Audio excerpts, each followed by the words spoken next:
አልጋ ላይ ተነስተ ቁጭ ስትል ሆስፒታል ላይ በሰው ተደግፈ ባለ መነሳት አላህን አመስግን።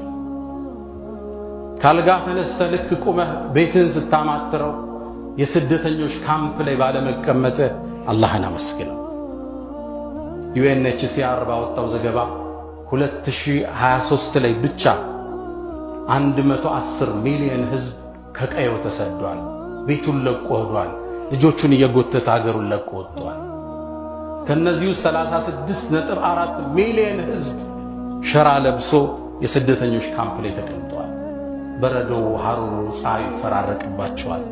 ስራ የለ፣ ምግብ የለ፣ ተስፋ የለ፣ የጨለመ ህይወት። ቤት ላይ ስትቆም የስደተኞች ካምፕ ውስጥ አይደለ። አልহামዱሊላህ በለው አላህ Subhanahu Wa Ta'ala።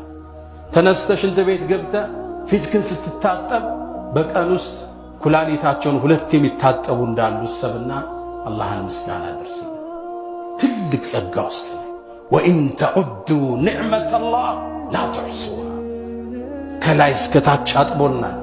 ማማረር ግን ልሳናችን ተጣብቆ ተኝተ መነሳት ቀላል አድርገዋል። ተኝተው እኮ በዛ ያሸለፉ ብዙ አሉ። 39 ዓመት የተኛ ግለሰብ በቅርቡ ዓለምን ተሰናብቷል።